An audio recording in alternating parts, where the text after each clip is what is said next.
ఇంతకుముందు వీడియోలో నేను అబ్సల్యూట్ రిఫరెన్సు, రిలేటివ్ రిఫరెన్స్ అన్నాను గదా!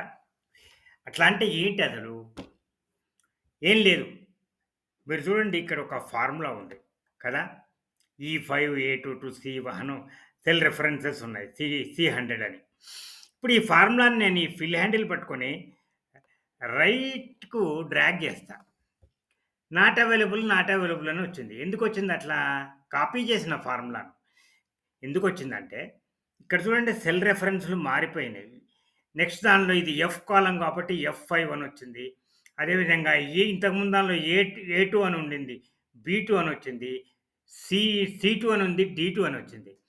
ఈ రకంగా కాకూడదు అంటే ఏం జేయాలి? దీన్ని రిలేటివ్ రిఫరెన్స్ అంటారు. రిలేటివ్‌గా మారిపోతుంటదనమాట. అట్లా కాకుండా ఉండాలి అంటే, మనం ఏం జేయాలి? ఈ ఫార్ములాలో ఎక్కడైతే సెల్ రిఫరెన్స్ ఉందో అక్కడ ఒక ఈ ముందర తర్వాత ఆ నంబర్ ముందర మనము డాలర్ సైన్ పెట్టాలి. డాలర్ సైన్ పెట్టినామంటే ఏమైనట్టు లాక్ అయిపోయింది ఇగ అది మారదు. మళ్ళా నెక్స్ట్ కాపీ చేస్తే అదే వస్తది.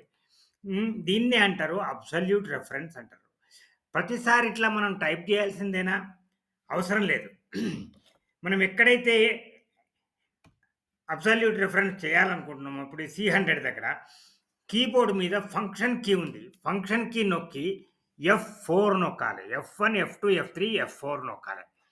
ఎఫ్ F4 నొక్కినప్పుడు అక్కడ అబ్సల్యూట్ రిఫరెన్స్ వచ్చేస్తది.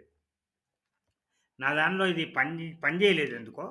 మనము డైరెక్ట్‌గా F4 నొక్కితే వస్తదా? చూసిర్రా డైరెక్ట్‌గా F4 నొక్కంగానే వచ్చేసింది. Dollar sign.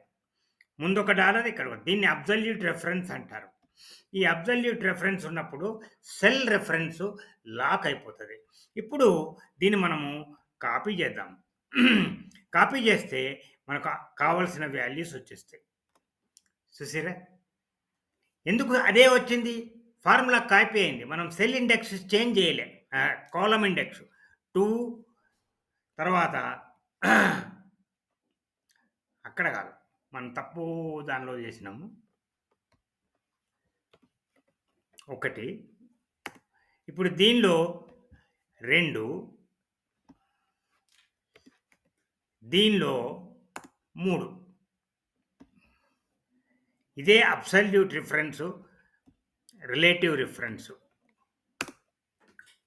సెల్ రిఫరెన్స్‌ని లాక్ చేయడం అన్నమాట అబ్సల్యూట్ అంటే.